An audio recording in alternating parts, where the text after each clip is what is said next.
bonjour et bienvenue. Je suis Sandrine Planck et vous écoutez Les Nouvelles Filles de la Campagne. 2 fois par mois, je vais à la rencontre de femmes qui, comme moi, ont changé de vie pour tenter l'aventure en ruralité. Ce qu'elles ont en commun ? Elles ont redoublé d'audace. Pourquoi ? Eh bien, en allant vivre à la campagne, et comme si ça n'était pas déjà un sacré défi, elles ont changé de métier, développé une nouvelle activité, un projet, une passion, voire adopté un nouveau mode de vie. Grâce à nos échanges, je vous révèle tout de leur arrivée en ruralité, de leur projet de départ, leur intention, de leur nouvelle vie qui les a transformées, de leur joie et par moments de leurs craintes. Je vous offre des témoignages motivants, rafraîchissants, qui vous feront, je l'espère, sourire, plaisir, et peut-être vous donneront envie de sauter le pas ou simplement d'y réfléchir. Maintenant, je vous emmène dans ma campagne.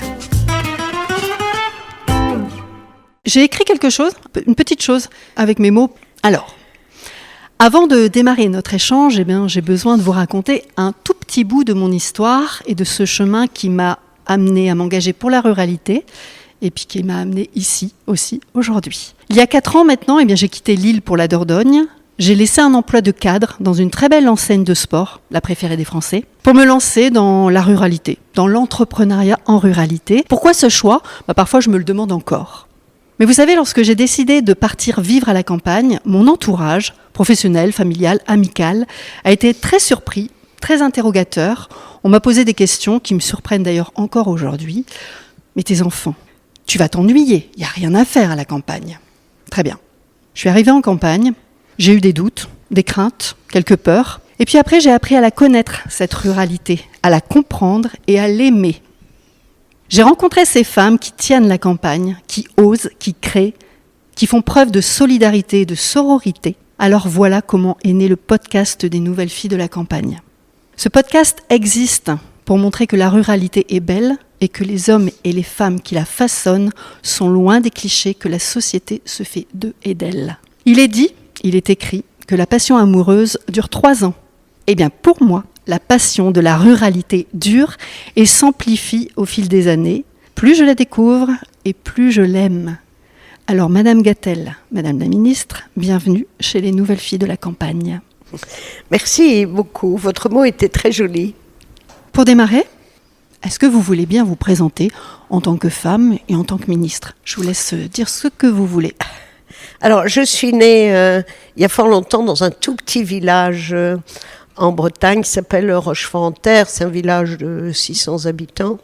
Et puis ensuite, comme chacun de nous, j'ai suivi un chemin qui, grâce d'ailleurs à beaucoup de femmes, parce que mon père est décédé, j'étais très jeune, grâce à ma mère, à mes tantes, j'ai pu quitter ce village pour faire des études, ensuite aller vivre quelque temps en Angleterre, et ma mère m'a toujours expliqué que les choses étaient possibles si on voulait, si on avait envie, et puis je suis devenue à un moment maire de la ville où j'habitais, Château-Giron-en-Ille-Vilaine. Entre-temps, je travaillais naturellement et j'avais aussi une famille.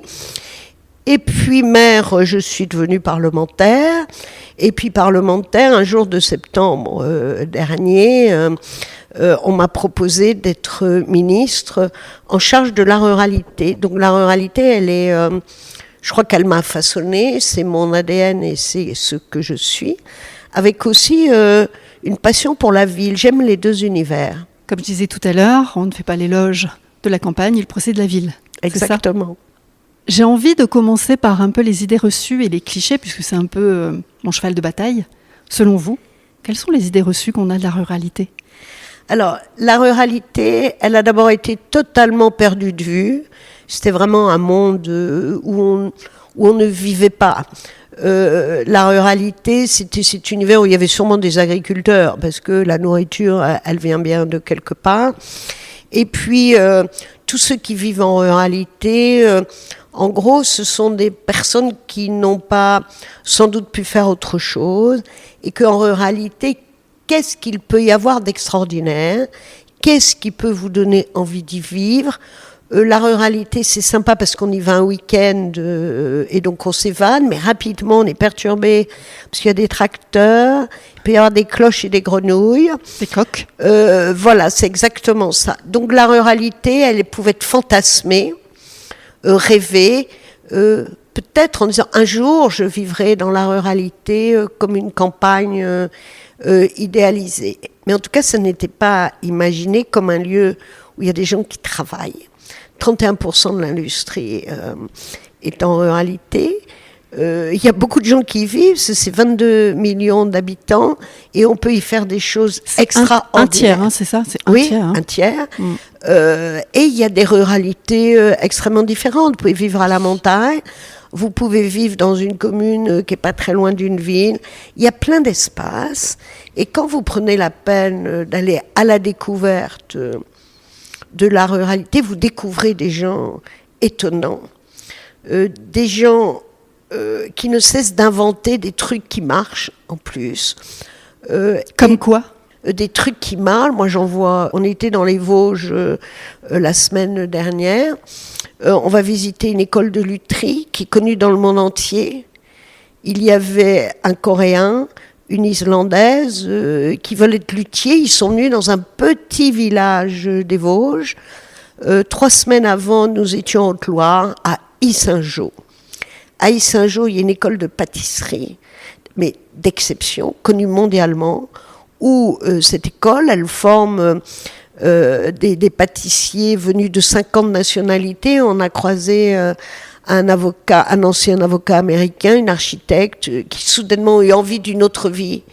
Ils sont venus, mais au cœur de la Haute-Loire, dans une petite ville, parce qu'il y a là quelque chose d'exceptionnel.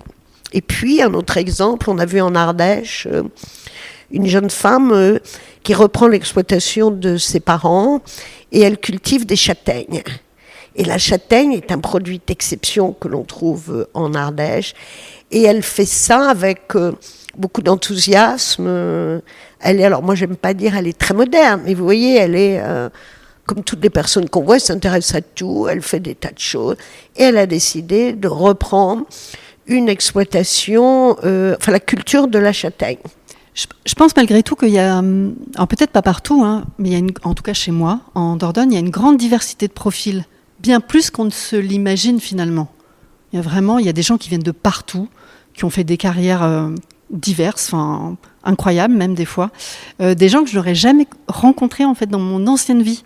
Absolument, moi je pense que, aujourd'hui, depuis septembre, on est allé à la rencontre de gens qui vivent et d'élus dans 40 départements.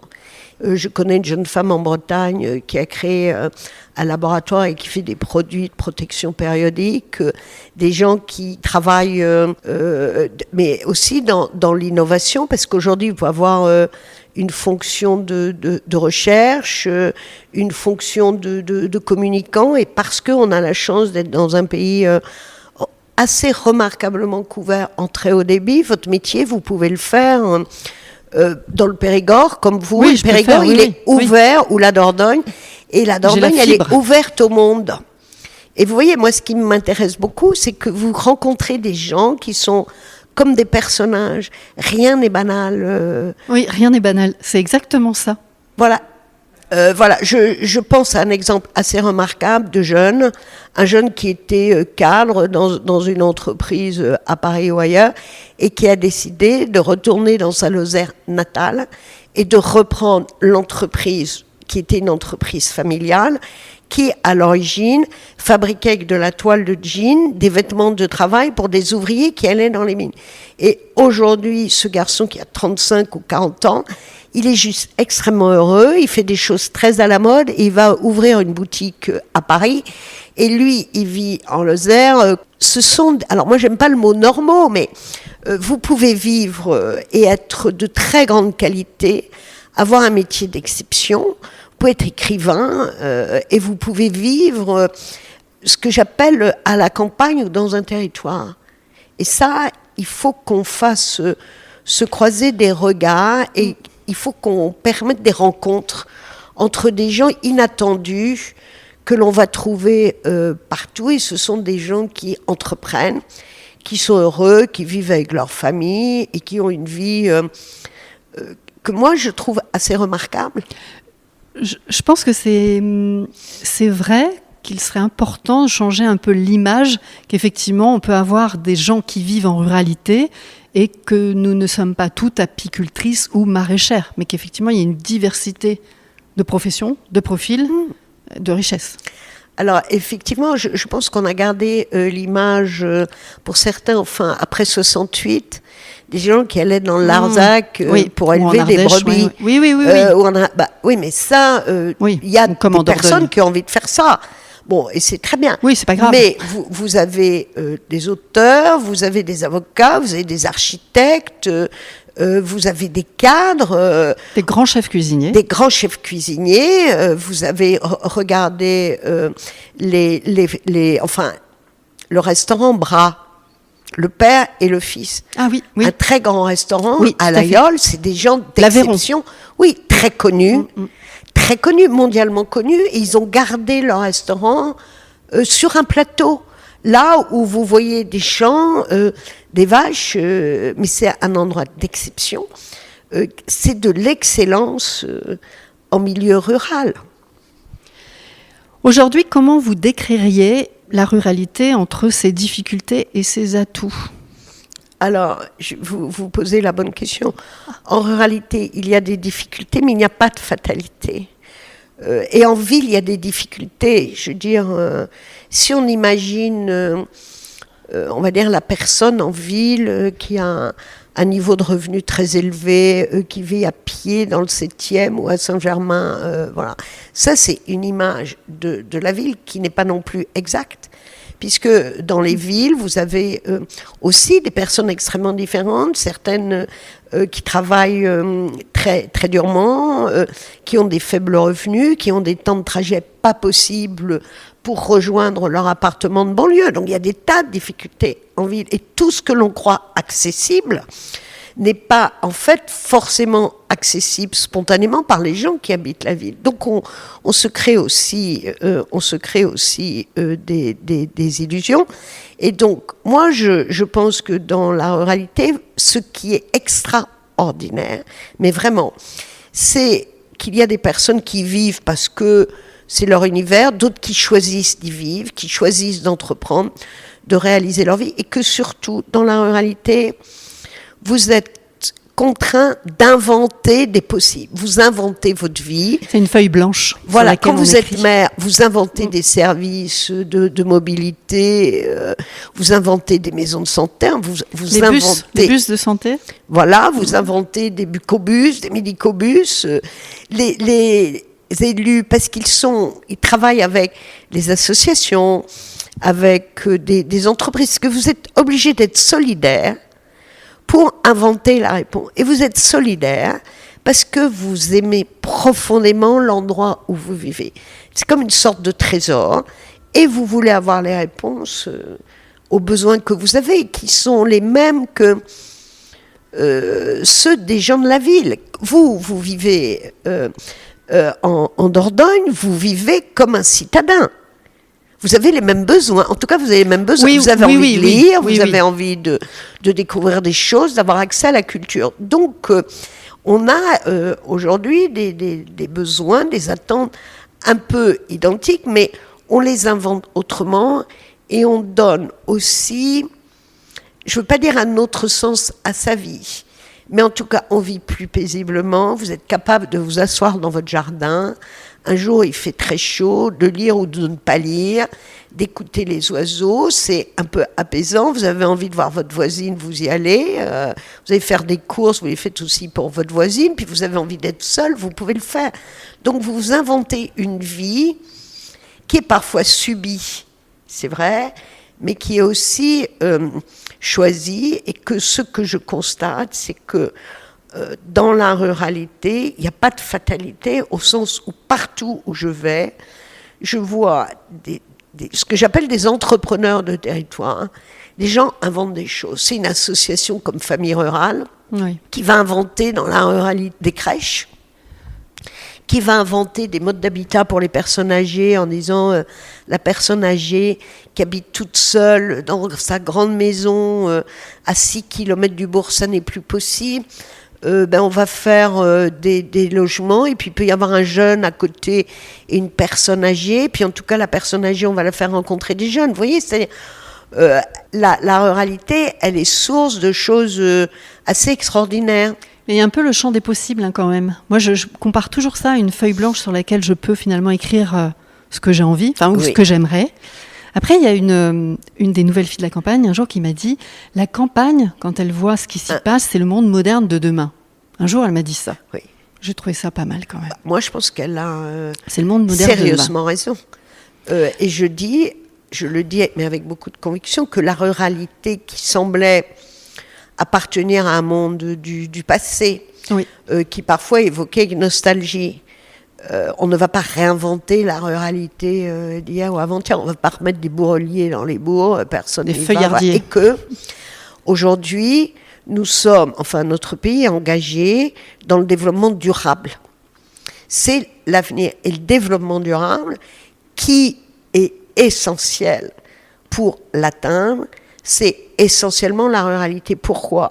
Parce qu'un développement durable, c'est une alimentation de qualité, une souveraineté alimentaire, c'est aussi des ressources comme les énergies renouvelables, l'eau, et on sait combien l'eau est précieuse, c'est la ruralité qui nous l'apporte, et puis il y a toute cette biodiversité qu'il faut préserver et qui aide à sauver la planète. Et donc, je pense que la ville qu'on a érigée à un moment en mode de vie unique, c'est-à-dire la vie, elle est dans la ville. Ou idéal.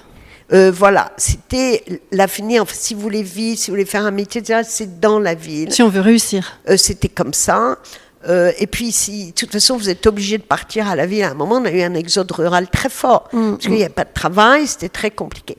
Là, aujourd'hui, mais vraiment, moi, je porte la conviction que la ruralité est d'une très grande modernité et que l'avenir de notre pays, il se fera par les territoires. Parce qu'il y a aussi de l'industrie, parce qu'on voit des innovations assez remarquables. Je vais vous raconter un exemple. On était donc dans les Vosges la semaine dernière et on va visiter l'entreprise Clairefontaine. Vous savez, ces fameux cahiers les Clairefontaine. Cahiers, oui. J'ai bien connu. Voilà, qui fabrique aussi du papier et qui fabrique de la papeterie. Et donc, pour fabriquer du papier, il faut beaucoup d'eau et d'énergie.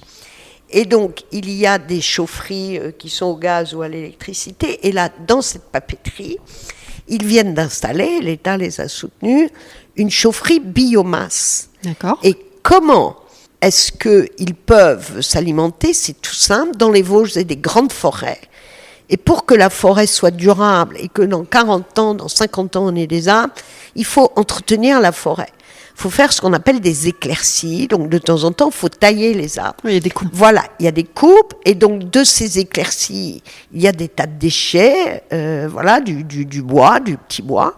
Eh bien, ce petit bois, il sert à alimenter cette très grande usine où il y a 500 salariés dans les Vosges. Donc, le déchet de la forêt est valorisé et qu'en plus, grâce à cette entreprise, on va pouvoir garantir une forêt de grande qualité. C'est une espèce d'économie circulaire. Oui, et puis c'est un modèle de développement durable, au sens où on redécouvre la vertu de la nature, la vertu d'un environnement qui est protégé, et aussi la vertu d'une activité agricole qu'il nous faut aussi préserver.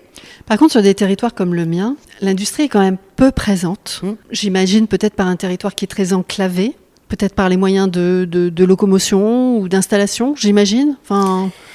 Alors, l'industrie, elle est née là où il y avait des ressources. C'est-à-dire, je prends l'exemple des Vosges, vous avez de quoi faire de la chaux, vous avez des minerais, voilà. Donc l'industrie, quand elle s'est implantée, c'était aussi des circuits courts. Oui. Vous voyez, c'est de l'économie locale. Et donc, vous êtes dans un territoire, comme moi, en Bretagne. Enfin, si, en Bretagne, on a de l'industrie agroalimentaire. Ouais. Mais on n'a pas eu d'industrie. Et donc, on a deux sujets. Il y a la question, vous l'évoquez, des territoires enclavés.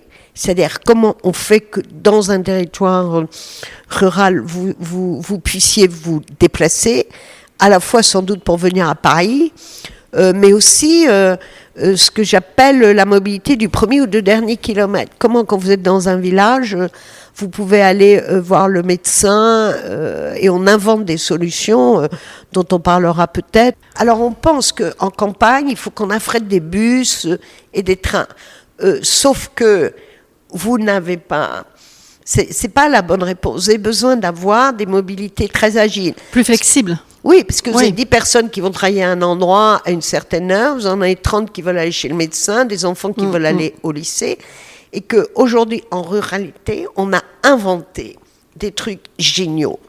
Mais vraiment, c'est exceptionnel. Le bus, on connaît les bus qui font un trajet, qui s'arrêtent, voilà. Ça marche pas, parce que le bus, il va être à moitié vide. Et donc, il y a des petites communautés de communes ou des communes qui ont inventé la voiture-bus, c'est-à-dire c'est du covoiturage.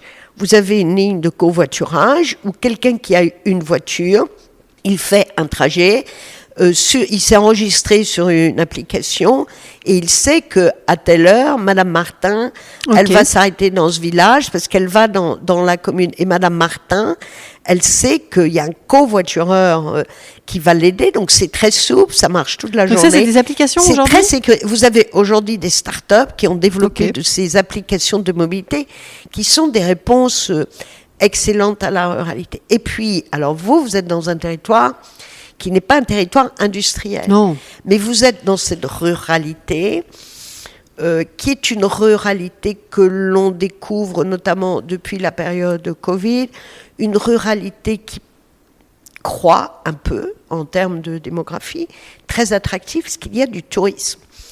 Sur le sud. Voilà, sur le sud. Donc dans cette partie-là, vous avez ça aussi le long de la Loire. Quand vous inventez le long de la Loire à vélo, vous attirez des gens qui aujourd'hui ont envie d'un tourisme plus tranquille que le tourisme, tout le monde à la plage au mois de juillet. Tourisme. Voilà. Et donc, il y a des circuits de vélo très confortables tout le long de la Loire, et ces gens, ils ont besoin d'hébergement, ils ont besoin de commerce, ils ont besoin de restaurateurs. Donc ce tourisme produit de l'économie parce qu'il va permettre de rénover des logements, d'avoir de l'hébergement et de pérenniser une activité commerciale. Je suis d'accord, mais chez nous, c'est quand même assez restreint dans le temps, en fait. Alors, c'est très court sur l'année, très très court. L'idée, c'est que on étale un peu la saison et que je pense, enfin j'ai vu des territoires assez enclavés où il y a une saison qui va d'avril, enfin de mars, jusqu'à fin septembre ou octobre, avec des gens qui sont très différents, c'est-à-dire il y a la clientèle familiale, il y a des retraités, et il faut que chaque territoire construise une offre. Il y a par exemple des espaces où, je ne sais pas, en avril ou mai, vous avez un festival de musique ou de lecture. Oui, il y a des gros événements. Il faut, vous voyez, il faut créer des événements pour qu'il y ait des personnes qui viennent. Elles sont non simplement intéressées, enfin pas seulement intéressées par les paysages et le cadre de vie, par l'environnement, mais par une offre culturelle. Et j'ai vu, alors à Marcollès, c'est dans le Cantal, un tout petit village, où vous avez un restaurant étoilé, une offre exceptionnelle. Et après, je pense par rapport l'exemple de nos agriculteurs, qui aujourd'hui parfois cherchent à se diversifier, qui ont des gîtes. Oui, des ouvertures de fermes. Voilà. Et vous avez une formule qui marche très très bien aujourd'hui, ce sont des bistrots de pays. Des restaurants qui sont des restaurants de grande qualité, de l'approvisionnement local, mais c'est un vrai bistrot de pays. Mais il est certain que l'on a des territoires où l'offre touristique est plus difficile à réaliser, et c'est ça qui frappe. C'est-à-dire, il n'y a pas un territoire qui se ressemble. Vous avez des territoires où il y a beaucoup d'agriculteurs, des territoires où il y a de l'industrie, des territoires où il y a ce que j'appelle du vert, c'est-à-dire la biodiversité. C'est un apport exceptionnel, mais qui ne génère pas forcément beaucoup d'activités. C'est là où je vis, je pense. En fait, dans la Dordogne, pour moi, il y a deux Dordogne, c'est-à-dire qu'il y a le nord avec ce qu'on appellerait le Périgord vert, où effectivement, là, c'est très rural, c'est très agricole, c'est très nature, c'est très écolo. Oui. Et il y a le bas, où effectivement, avec le Périgord noir et le pourpre, où là, on est dans le tourisme à gogo pendant 2 mois. Et vous pouvez être sur un surtourisme pendant 2 mois. Et on est sur un surtourisme. Et c'est ça, des fois, qui me fait vraiment de la peine, c'est de me dire que sur un territoire si vaste et si riche, parce qu'il y a 4 Périgords, avec chacun ses spécificités et ses richesses, mais tout est concentré, d'ailleurs beaucoup par les médias, dans le sud. Si je pense Dordogne, je vais à Bergerac et je vais à Sarlat. Pourtant, le territoire dans sa globalité regorge de choses à faire et à voir. Mais c'est vrai que sur mon territoire, je dis mon territoire comme si j'étais là-bas depuis 20 ans, mais en tout cas, il y a peut-être moins d'attractivité. Il y a moins de pôles, de lieux, de choses. Il faut qu'on y réfléchisse. Oui, parce que le sujet que l'on a, le surtourisme, c'est un vrai sujet. Parce que le surtourisme, il existe aussi... y compris dans des petits villages qui sont devenus tellement connus qu'il y a une transformation du village. On y arrive, on arrive même plus à y vivre. Oui, et d'autres auxquels je pense parce que les médias ont encore trop tendance à focaliser sur des soirs. Et vous savez qu'aujourd'hui, je prends un exemple en Bretagne, il y a un endroit dans la presqu'île de Crozon, donc c'est tout au bout et c'est de la ruralité, où il y a une plage qui était très connue, dont les médias n'arrêtaient pas de parler. Les collectivités ont décidé, on n'en parle plus. On fait de la publicité pour notre territoire et de la communication, mais on ne parle que d'endroits à découvrir, parce que là où il y a une suroffre, d'abord, s'il y a une suroffre touristique, vous l'avez dit pendant 2 mois, les habitants, ils se sentent totalement exclus et c'est difficile. Envahis même. Et ça nuit à la réalité de la ruralité. Parce que ce qui est vrai en ruralité, c'est la mesure, la chose un peu d'exception qui ne supporte pas le phénomène de masse. La ruralité, c'est tout le contraire. Alors, si tout le monde vient à Sarlat entre le 14 juillet ou le 15 août, d'abord, vous découvrez une sorte de décor. Oui, c'est pas la vraie vie. Artificiel, et vous n'avez pas le temps. Et pour moi, il y a aujourd'hui ce que les professionnels appellent le slow tourisme, c'est-à-dire vous pouvez offrir à des gens, y compris des jeunes, une découverte d'une randonnée, d'un concert dans un endroit où il n'y aura personne. Parce qu'il y a aussi des gens qui cherchent à fuir la foule. Et quand vous vivez en ville où vous êtes au milieu de gens et souvent d'une foule, vous avez parfois envie, non pas de solitude, mais d'aller dans un endroit où vous allez respirer juste parce que tout le monde ne fait pas la même chose au même moment et qu'il y a plein de gens autour de vous. Donc, je crois très sincèrement, alors, vous tomberez jamais dans un tourisme d'un grand spot, ce ne sera pas le Mont-Saint-Michel, mais justement, il faut qu'on arrive à proposer autre chose. Non plus, je pense, effectivement. Mais non, il faut proposer autre chose. De rétablir un peu la balance entre rien du tout et tout en voilà. bas, quoi. Et ça reste encore à inventer. Si on parle des femmes, parce que c'est quand même mon sujet de prédilection, je m'étais noté quels sont les défis spécifiques auxquels sont confrontées les femmes sur les territoires ruraux, comme moi par exemple. Moi, je crois que les femmes dans les territoires ruraux, ce que je constate, c'est qu'elles entreprennent. Elles sont capables, comme il n'y a pas de service, d'inventer. On l'a vu l'année dernière, on a accueilli ici des jeunes femmes qui venaient d'arriver à la campagne et qui ont créé un système solidaire de crèche. Elles vont s'engager dans une épicerie associative. Voilà, c'est-à-dire, elles sont... Je ne veux pas dire qu'elles sont plus altruistes, mais très souvent, et c'est un modèle, moi je défends aucun modèle, mais il y a un modèle culturel en France, et c'est comme ça, où la femme, elle est amenée en quelque sorte dans sa vie à s'occuper des autres, parce qu'elle peut avoir des enfants, elle peut avoir un travail, elle peut avoir des voisins, et donc je trouve que les femmes, elles sont assez spontanément le regard ouvert sur l'extérieur. Oui, tourner vers les autres. Hein. Et elles vont elles vont aller inventer des choses. Alors, parfois c'est compliqué. Quand vous êtes une femme avec une famille monoparentale en ruralité, c'est difficile. Parce que d'abord, il y a le regard des gens. Vous n'osez pas dire les choses. La super solidarité, le voisinage qui existe dans la ruralité a aussi son contre-effet, c'est-à-dire que, je ne veux pas dire que vous n'avez pas de vie privée, mais il n'y a pas de secret. Oui, et vous n'avez pas forcément envie de dire que vous êtes dans la misère et que c'est difficile. Donc, pour les femmes, la ruralité peut être compliquée si elles sont toutes seules. Par contre, elles savent créer, initier des réseaux. J'ai vu, quand moi je suis devenue maire, on a été quelques femmes à être élues. On ne se connaissait pas forcément, mais assez spontanément. Vous voyez, on s'est téléphoné et on s'est dit, ce serait bien qu'on se voit. Et on a instauré des sortes de cafés, c'est pas des cafés de maire, mais on se voyait toutes les 6 semaines. Et puis, on prenait un café et on se racontait des histoires. Et ça nous permettait d'échanger sur nos sujets, de banaliser. Se sentir plus forte aussi, tout simplement. Oui, de banaliser des choses. Et on savait que si on avait une question, l'autre l'avait et on échangeait.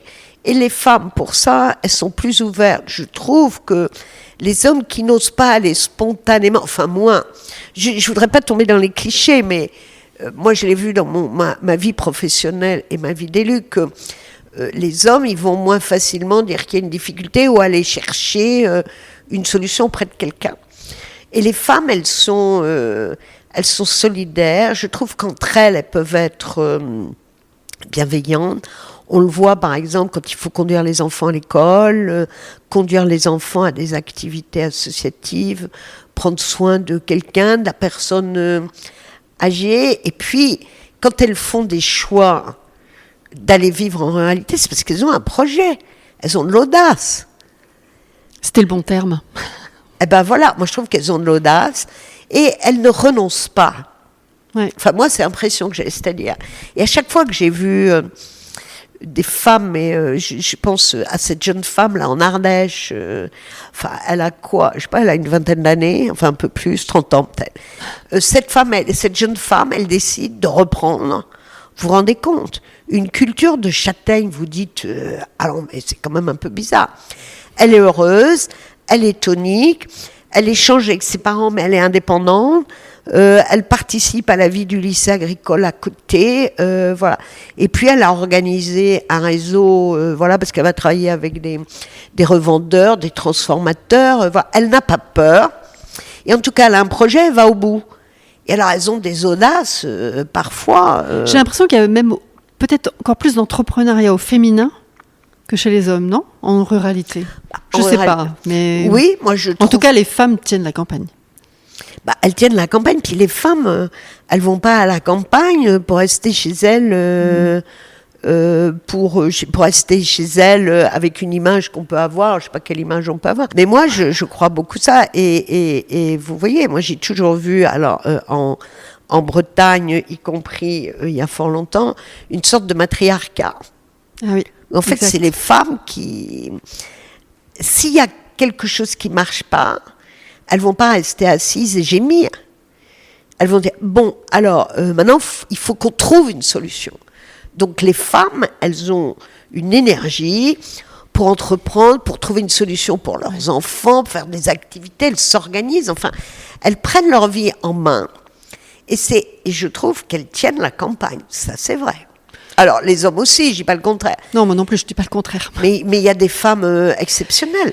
Moi, je connais beaucoup de femmes qui cumulent 2 activités. Hein. Des femmes qui ont effectivement une activité, un mi-temps, on va dire, alimentaire, et puis une autre activité, châtaigne, apiculture, PAM, enfin tisane, etc. Oui, parce que quand elles gèrent aussi leurs enfants. Oui, quand vous vivez souvent à la campagne, vous avez plusieurs vies.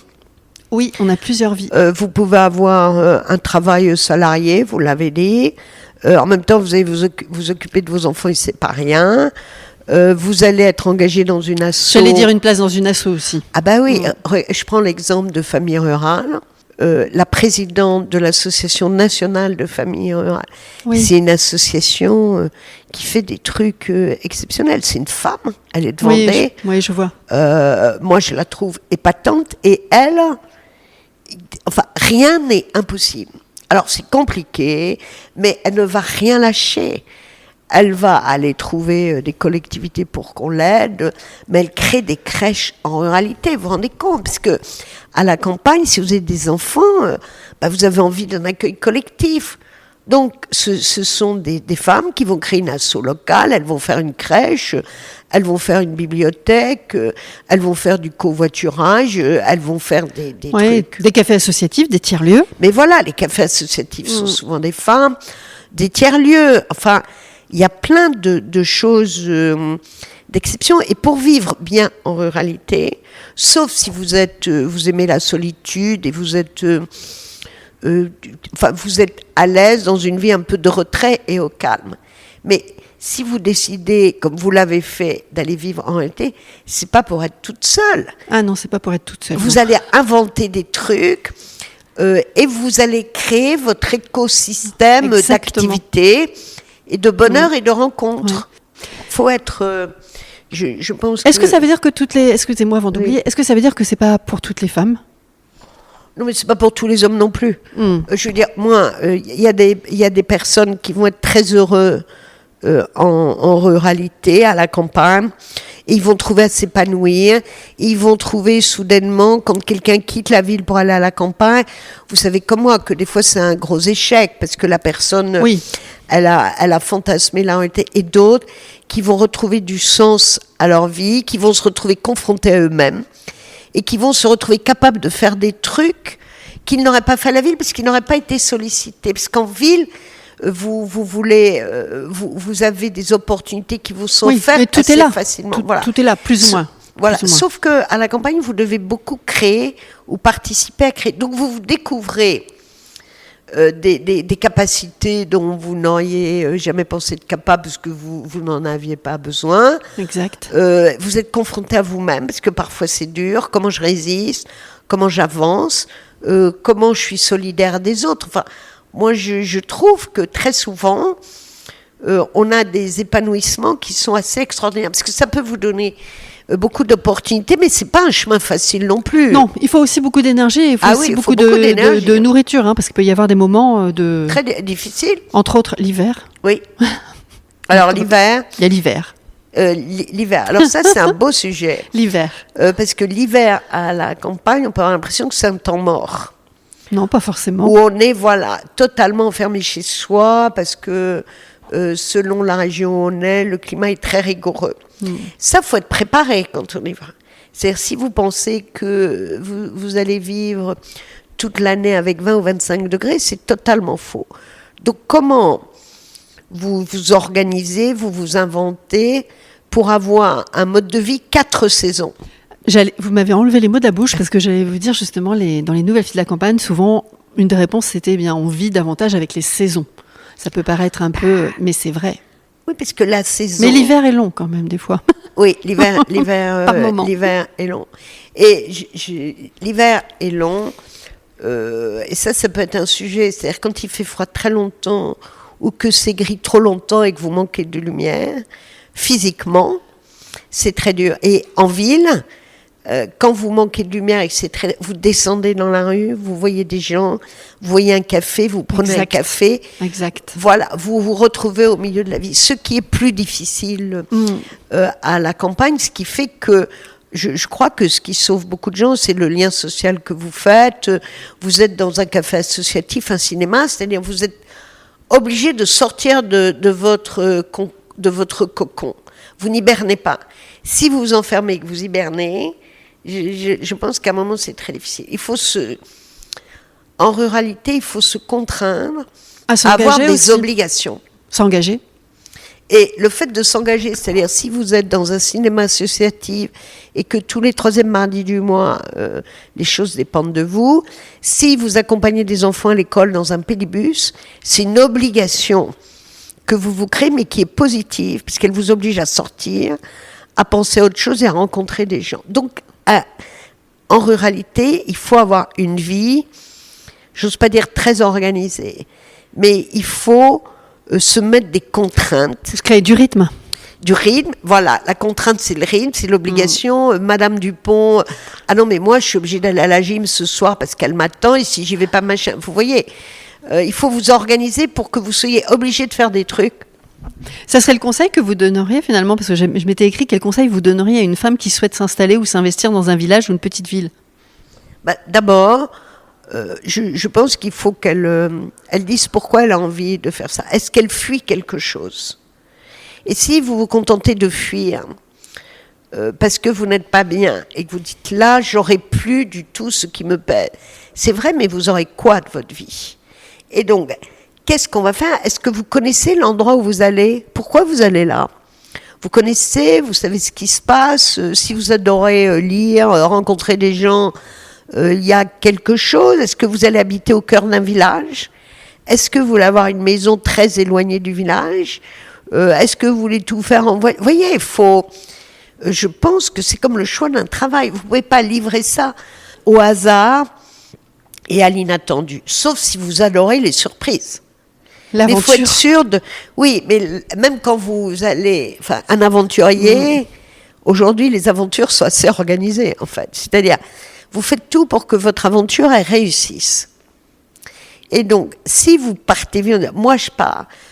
pourquoi je pars, avec qui je pars, qu'est-ce que je vais avoir. Et j'ai vu des exemples de personnes qui peuvent être nées à la campagne, qui vivent toute leur vie à la ville. Moi, en retraite, je retourne... à la campagne. Ah ben oui, mais des fois ça marche pas, parce que c'est pas du tout la campagne de votre enfance, c'est pas la campagne de votre été, où il fait très beau, voilà, et que vivre... un mois de l'année dans un endroit, ça n'est pas vivre toute l'année. Ça se mérite de vivre à la campagne, non? Peut-être. Ça se mérite, ça se construit, et je pense qu'il faut... alors, si on peut avoir un coup de foudre ou je sais pas quoi, mais il faut être sûr de réussir sa décision. Et si on l'a réussi comme vous, et si on se transforme, moi je trouve que c'est une autre période de vie, et il n'y a rien de mieux dans la vie ce que j'appelle des aventures, mais vous avez une opportunité qui vous donne une nouvelle tranche de vie avec des nouvelles personnes. C'est pas que vous recommencez à zéro, parce que vous êtes forte de ce que vous avez fait, puis comme vous quittez pas par dépit, je sais pas quoi. Vous dites, non. Moi, j'ai envie qu'à un moment de ma vie, ce soit ça. Par contre, c'est dur d'avoir une liste exhaustive, effectivement, de tous les critères ou les choses auxquelles on doit réfléchir avant d'y aller, quoi. C'est pas non plus hyper... alors moi, je pense qu'il n'y a pas de liste. C'est... il faut la vivre, quand même. Alors, il y a peut-être quand même des critères. Oui, et puis je pense que si vous... Alors, il y a deux façons de faire. Soit vous dites, voilà, je pars et je vais dans tel village que j'ai jamais vu, je sais pas ce qu'il y a, ça peut marcher. Mais en même temps, moi, je trouve que le fait de tester un peu, d'aller voir un peu pendant les vacances, de regarder son univers, vous avez plus de chances de réussir, mais c'est la même chose à la ville. Oui. C'est quoi la vie dont on a envie? Et je pense que pour ça, les femmes, elles sont... Comment dire? Elles préparent un épisode de vie comme ça, parce que vous avez envie de le réussir. Vous ne pouvez pas penser que parce que vous allez aller à la campagne, tout d'un coup, ça va être le bonheur absolu, forcément et tout le temps. Non, parce que c'est la vie. Donc la vie... Comme en ville, en fait. Voilà, et puis vous pouvez souffrir parce que vous êtes éloigné de votre famille ou de vos amis, oui. Parce que vous trouvez que vous n'êtes pas assez bien accueilli, parce que vous pensez que c'est comme ça et les gens, ils vivent pas comme ça. Parce qu'il faut aussi s'intégrer. On ne peut pas demander aux gens de nous accepter comme on est en réalité. Parce que les gens, ils ont une vie, il y a une histoire. Oui, il y a une histoire, j'allais dire, de territoire aussi, des fois. Et donc, il faut rentrer dans la société où vous arrivez en ne forçant pas et en ne brusquant pas. Mais vous êtes vous-même, vous renoncez à rien. Et les gens vont être heureux parce que vous leur apportez aussi de l'air frais. Oui, une nouveauté, de la diversité. De l'air frais. Ou de l'air frais. Je dirais ça la prochaine fois. Je suis votre air frais. Ça fait du bien. Ça fait du bien. Je m'étais mis aussi, est-ce qu'il y avait une femme, effectivement, que vous aviez envie de partager, mais vous avez beaucoup parlé de cette jeune femme avec l'histoire des châtaignes, c'est ça? Oui, elle m'a fascinée parce que quand on est arrivé, donc on est arrivé dans ce champ en voiture, on a pris une toute petite route, et je me dis, non mais où est-ce qu'on va? Et on arrive dans un champ. Donc il y avait les châtaigniers, et cette jeune femme, elle nous expliquait, et il y avait ses parents qui avaient repris l'exploitation et qui lui ont cédé, et qui expliquaient que la châtaigne, vous savez, c'est un aliment du pauvre, la châtaigne. Oui, très présent dans mon territoire. Et dans ce territoire, c'est un territoire pauvre. Sauf elle dit que la châtaigne est aussi un produit d'exception, c'est un produit du territoire, c'est à la fois l'histoire, l'identité, mais ça n'a d'intérêt que parce qu'avec la châtaigne, elle peut faire sa vie et inventer des choses exceptionnelles. Donc elle m'a beaucoup frappée parce que, en plus, elle parlait, vous voyez, avec beaucoup de simplicité. C'était sa vie, c'était son choix. Quand je vois la présidente de famille rurale, cette femme, elle a une générosité et elle défend cette idée d'une ruralité où il y a de la vie, où il y a des services. Et comme il n'y a pas de service automatique où il suffit de payer pour faire, nous on va le faire. Exact. Voilà, on va le faire. Et ça va être très très bien. Bon, et elle embarque des gens, donc moi ça me passionne. Je pense à une autre jeune femme qui est installée en Bretagne, qui s'appelle Clarisse Lecourt, qui est une jeune femme extrêmement moderne, très entreprenante, qui en Bretagne, elle a créé un laboratoire qui s'appelle Clara Farm, c'est ça, hein, Clara Farm. Et elle défend un truc incroyable, qui est très féminin, très audacieux, et c'est une femme qui entreprend des protections périodiques. Elle se rend compte que c'est très compliqué pour les femmes dans les lycées ou je sais pas où, qu'on vous vend des trucs qui sont très toxiques. Oui, qui sont pas bons. Et voilà. Et elle s'est engagée, donc elle est entrepreneur. Elle est au cœur de la Bretagne. Elle a un produit qui a été labellisé, alors par l'ONU ou je sais pas quoi. Enfin, elle fait un truc de dingue, cette femme. Et elle a un problème tout simple. C'est qu'aujourd'hui, elle a besoin d'une reconnaissance et d'une certification sur la qualité de ses protections périodiques, et c'est compliqué, on n'y arrive pas. Alors que c'est quelque chose de très sain, essentiel pour les femmes. Une labellisation éco-cert ou bio, quelque chose comme ça? Oui, c'est un truc comme ça. Voilà, elle se heurte à ça, et cette femme, elle a fait partie des trophées des femmes, comment ça s'appelle, je cherche, des têtes de Bretagne. Voilà, Clarisse Lecourt, tête de Bretagne, voilà. Et cette femme, elle est courageuse, elle entreprend. Ce produit, c'est pas un petit produit, vous voyez, parce que c'est un produit pharmaceutique au sens que c'est un produit c'est pas un petit projet avec 3 sachets de graines, quoi. Parce que c'est un lien avec la santé. Voilà, donc moi, je vois des femmes qui, en plus, font ça comme si c'était naturel, quoi. C'est-à-dire, elles disent pas, voyez, moi j'ai fait un exploit, je vis en pleine ruralité. Non, c'est leur vie, elles sont heureuses, elles ont de l'audace, elles sont courageuses, et elles donnent, vous voyez, elles donnent la niaque aux gens. De l'optimisme. Vous voyez, ça vous emmène, quoi. Ce ne sont pas des gens qui, oh là là, c'est compliqué, on est en réalité, non, ces femmes, c'est pas la vie, elle est comme elle est. C'est parfois compliqué, mais on va trouver une solution. Et elles inventent en ruralité des trucs qu'on n'inventerait pas en ville.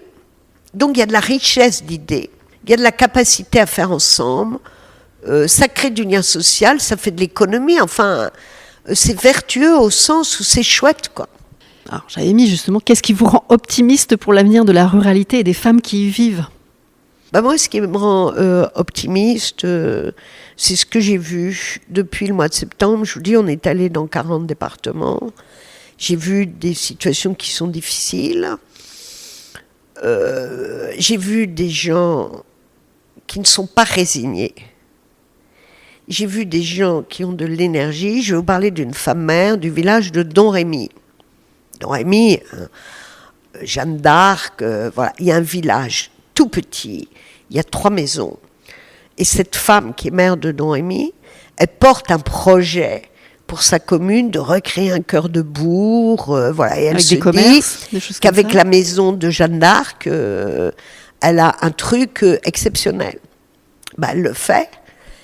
Et quelqu'un dirait, non mais à Domrémy, il y a 4 maisons, Non, Oui, c'est peine perdue. Elle a une envie, elle a un projet, elle dit là où je vis, je peux inventer quelque chose. Et on va inventer, parce qu'on y met de la vie, mais les femmes, elles font ça comme M. Jourdain faisait de la prose, quoi. C'est-à-dire, elles cherchent pas à avoir le prix Nobel de l'invention. C'est là où elles vivent, elles ont besoin d'un truc, elles vont le faire. Alors, pas toutes seules, avec d'autres, mais elles sont souvent des instigatrices. Oui, elles sont en première tête. Oui, sur et l'idée. Puis, elles ne lâchent rien.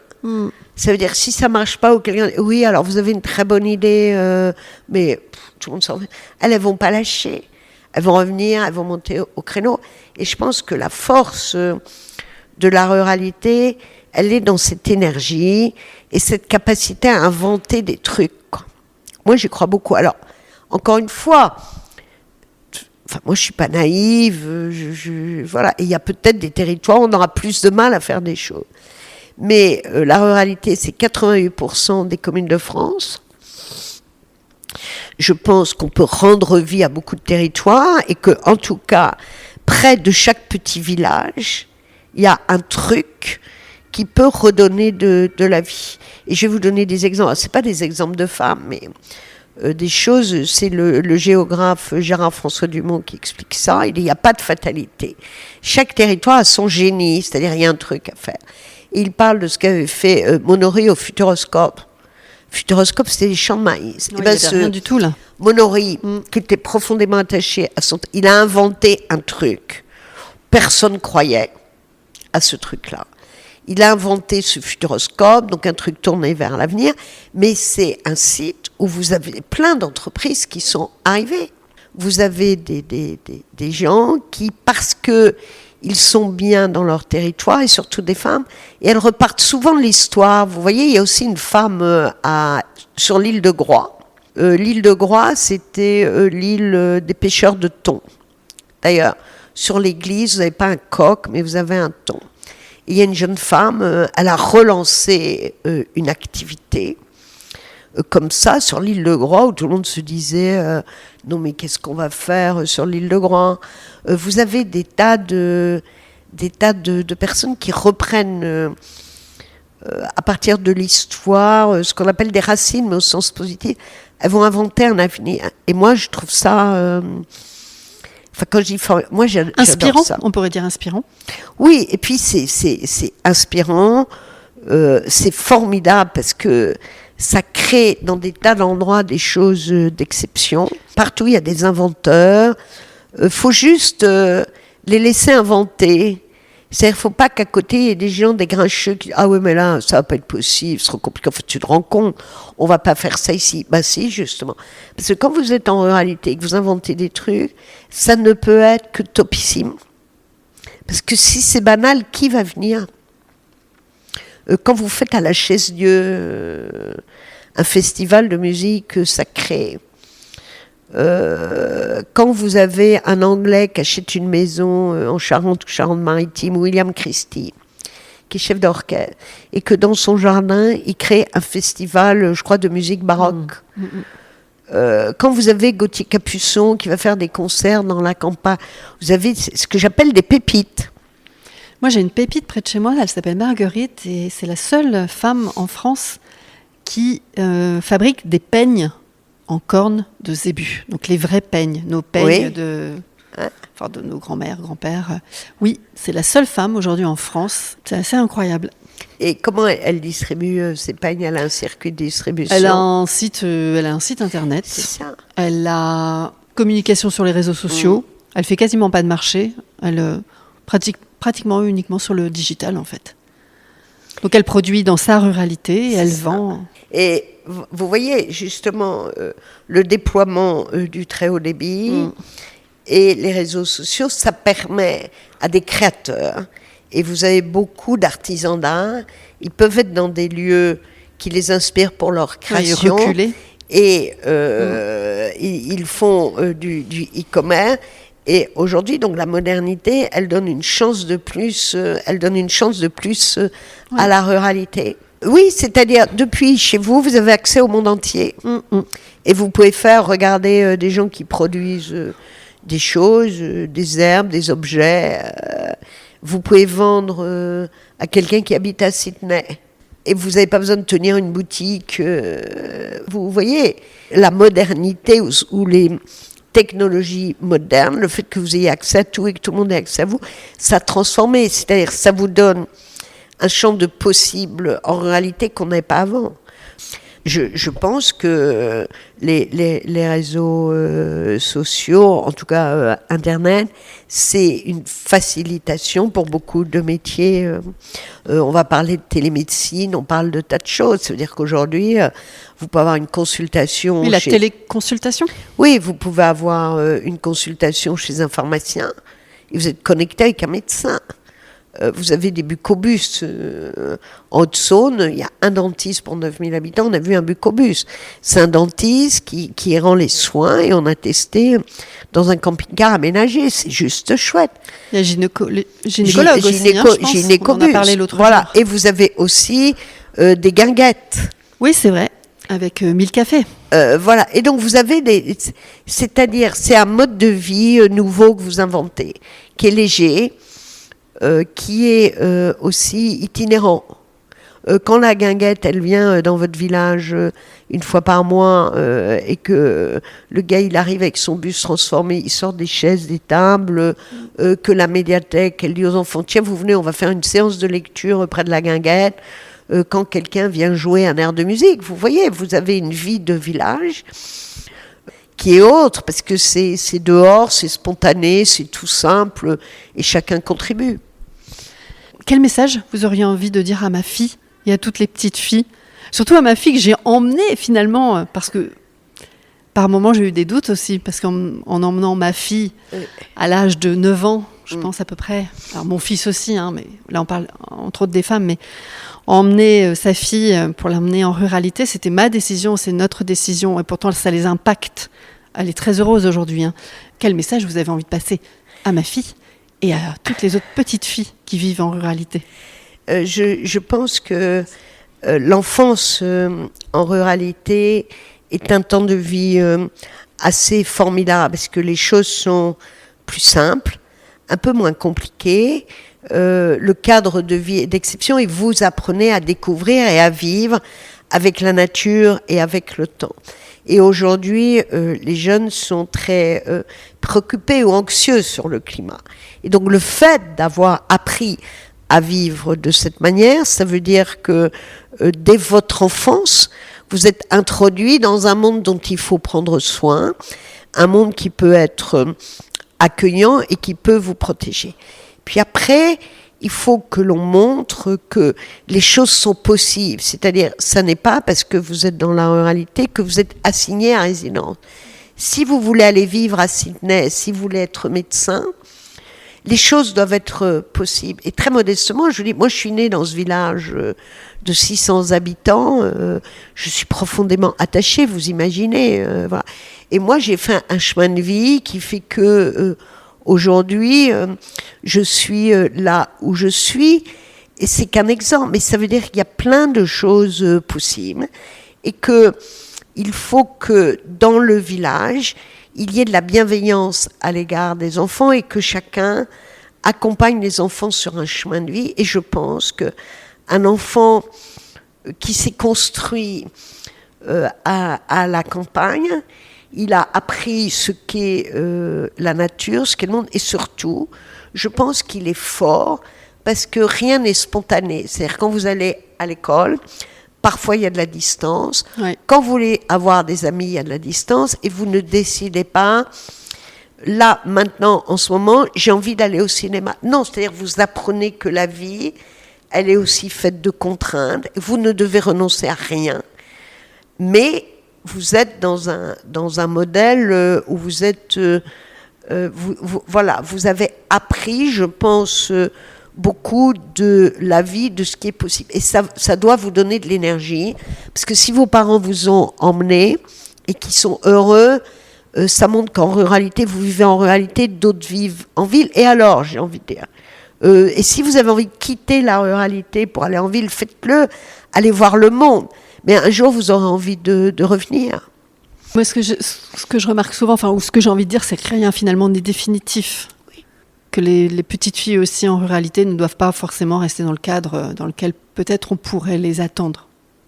Je ne sais pas si on les attend quelque part. En tout cas, moi, ce que je dis, encore une fois, je pense à mon exemple personnel. Moi, on m'a accompagnée sur un chemin de vie qui faisait que ce que je voulais, je pouvais l'avoir. Mais non pas je veux, donc j'ai. Mais les choses étaient possibles si j'y mettais du mien, si je construisais. Et on m'a permis de... Vous voyez, c'est des sortes de rencontres que votre enseignant... qui vous dit, votre instituteur, qui vous dit, mais toi, si tu veux être chercheur, si tu veux être médecin, mais c'est possible. Oui, donc là, on est au-delà de la ruralité. Il y a aussi l'entourage, tout, les croyances limitantes. Et vous savez, on dit, il y a un proverbe africain qui dit, il faut tout un village pour éduquer un enfant. Et moi, je pense que d'abord, la famille, c'est le champ de tous les possibles, avec la diversité des familles. Mais vous rencontrez des enseignants, vous rencontrez des gens qui sont des gens que vous pouvez découvrir, qui sont étonnants, qui ne sont pas de votre univers. Et quand en ruralité, il y a quelqu'un qui n'est pas de votre univers, mais qui vit là, parce que, je ne sais pas, il est archi, il est avocat, il est écrivain, vous le côtoyez plus forcément que si vous êtes en ville. C'est-à-dire, je pense qu'à la campagne, il peut y avoir moins de cloisonnement. Et après, il faut libérer les enfants d'un sentiment d'assignation à résidence, ou de dire, moi, ça, c'est pas pour moi, c'est trop loin. Ou d'infériorité ? Ou, en tout cas, c'est trop compliqué. Oui, voilà. C'est pas possible. Mais je veux dire, il doit y avoir un chemin de vie pour tous les enfants, le chemin de vie qu'ils choisissent, mais je pense qu'en réalité, il peut y avoir un tissu de proximité bienveillant qui, je crois, quand tout fonctionne bien, c'est assez remarquable. Parce qu'en plus, vous vivez dans une vie... la nature, alors elle est à la fois extrêmement agréable, et vous l'avez dit, il y a l'hiver, il y a l'été. Et c'est comme dans la vie, il y a des moments magnifiques, il y a des moments où c'est plus difficile. Ça vous arme aussi, parce que vous comprenez que il faut parfois se battre, il faut de l'énergie. Donc c'est quand on vous donne, quand vous êtes enfant, de l'énergie pour tracer votre vie, parce que les choses ne sont pas spontanées et faciles. Moi je pense qu'il n'y a pas de meilleur apport pour un enfant. Je pense à deux choses là. Effectivement, mes enfants maintenant font des tas de bois, ramassent le bois, font des tas de bois, et le bois il faut le ramener au poêle, chose qui n'était pas, ça n'existait pas avant. Et dernière chose, vous m'avez fait penser. En ruralité, j'ai remarqué quelque chose, c'est que lorsque je rencontre des nouvelles personnes et qu'on se présente, on se présente jamais par nos professions. On s'en fiche. Alors qu'avant, bien souvent, malheureusement, c'était, voilà, bonjour, je te présente Karine, notaire à Lille. Je te présente Jean-Jacques, médecin, ou Jean-Jacques, peu importe. En ruralité, jamais. Non. Et bien souvent, quand je découvre ces gens, en papotant, et au bout d'un moment, effectivement, François va me dire, avant j'étais anesthésiste à Paris. Oui. Ah bon? Et jamais, j'aurais cru qu'il... Mais on ne se présente jamais par nos professions. Non. Jamais. On n'a pas c'est pas le statut social qui vous fait. Exactement. C'est ce que vous... Voilà, je m'appelle Jeanne, j'habite là. Et puis vous croisez, puis à un moment, les gens vont parler. Et vous pouvez rencontrer des gens... qui sont d'univers extrêmement différents. Oui. Il peut y avoir une très grande diversité. Mais partout, il y a une forme d'humilité, de nature. J'étais médecin, oui, mais aujourd'hui je vis là et c'est très bien. J'ai pas besoin d'aller justifier... Une espèce de posture sociale par moment. Non, vous êtes une personne. Oui, tout simplement. Alors que je trouve qu'en ville, le monde est plus catégorisé. Oui. Vous fréquentez des gens qui sont un peu du même univers. Oui. Et c'est le statut social qui vous fait exister. Exactement. Voilà, c'est très différent. C'est vraiment très différent. Et moi, je trouve, vous voyez, dans une société aujourd'hui qui est très violente, nerveuse, très rapide, je trouve que être une personne, je trouve que c'est une chance formidable. Parce que ça veut dire que vous êtes toujours renvoyé à vous-même. Parce que les choses qui sont possibles, c'est parce que vous l'avez voulu et vous le faites. Et puis, vous n'allez pas forcément vous engueuler avec votre voisin, même si, en réalité... On peut s'engueuler aussi. Il y a des querelles familiales de dingue. Vous ne savez même plus pourquoi. Ils sont fâchés depuis cette génération, mais c'est pas grave. Donc, il y a des choses lourdes. Il y a des choses lourdes, en réalité. Mais il y a aussi, un autre monde. Et je pense que les gens qui viennent, comme vous êtes venus, et comme d'autres, c'est eux qui vont aussi transformer la ruralité. Parce que si on veut la garder pour ce qu'elle est, avoir des agriculteurs qui ont envie de reprendre une ferme, si on a besoin d'eau, si on a besoin de biodiversité, il faut qu'il y ait de la vie. Il faut que les territoires soient entretenus. Pour qu'il y ait des services, il faut qu'il y ait des gens. Et moi, je trouve que ce brassage qui peut être ce qu'on appelle envie de la mixité sociale, en ruralité, vous l'avez. Parce que vous connaissez des gens qui sont là depuis longtemps, les parents sont agriculteurs ou je sais pas quoi, et en même temps ils peuvent se retrouver avec le médecin. Voilà, aujourd'hui, il y a des endroits où ça reste très clivé. Mais quand le village s'est ouvert à des gens qui arrivent comme vous, ça transforme, ça fait du courant d'air. Et le courant d'air, il est très important pour pas qu'on reste dans son univers à la ville comme à la campagne. Il faut toujours faire des courants d'air. Il faut que les fenêtres, elles soient ouvertes, quoi. Je pense que c'est une bonne conclusion, justement, parce que finalement, les nouvelles filles de la campagne, c'est pas forcément pour les nouvelles filles, les nouvelles personnes qui sont arrivées, mais très rapidement, c'est le nouveau visage de la ruralité. Voilà. Je termine avec 3 choses. Je dois vous remercier pour 3 choses. Je vous remercie, 1, de m'avoir invité. 2, parce que grâce à notre première rencontre du 25 octobre, donc j'ai rencontré Madame Dominique Chapuis, avec qui je travaille aujourd'hui. Et 3e chose, lors de notre 2e entretien au mois de février, si je me souviens bien, j'ai pu rencontrer Marie-Éloi, donc la présidente de Femmes des Territoires, et officiellement, au mois d'octobre, je deviens coordinatrice de mon territoire. Merci. Et vous voyez, ce qui est formidable avec les histoires de femmes, si je puis dire, c'est que c'est un réseau fait de rencontres qui nous conduit toujours un peu plus loin, parce qu'on rencontre une personne qui dit « Ah oui, c'est bien », qui nous en présente une autre. Il y a cette chaîne d'échanges et de contacts qui nous aide à aussi écrire une page de vie un peu différente et à faire que on s'ouvre à la nouveauté et, comme je dis, on garde ses fenêtres ouvertes, quoi. Donc merci Madame Gattel. Merci beaucoup pour notre échange et vive les filles de la campagne. Merci pour votre écoute, merci d'être resté jusqu'au bout de notre échange. Et si vous voulez continuer à m'encourager et surtout à faire connaître le podcast, eh bien vous pouvez mettre 5 étoiles et un commentaire sympathique sur Apple Podcast et Spotify. Surtout, vous n'oubliez pas de vous abonner à la chaîne de podcast pour être notifié des nouveaux épisodes. Et si vous voulez faire partie de la communauté des nouvelles filles de la campagne, eh bien abonnez-vous à la newsletter. Alors soit vous m'écrivez sur les nouvelles filles de la campagne @gmail.com, tout attaché en minuscules, ou vous me contactez sur les réseaux sociaux des nouvelles filles de la campagne, Instagram et Facebook. Je vous dévoile les coulisses des nouvelles filles de la campagne, des tips, des astuces, des sujets, la sortie des nouveaux épisodes et plein d'autres surprises. Alors un grand merci et je vous dis à bientôt. Ciao!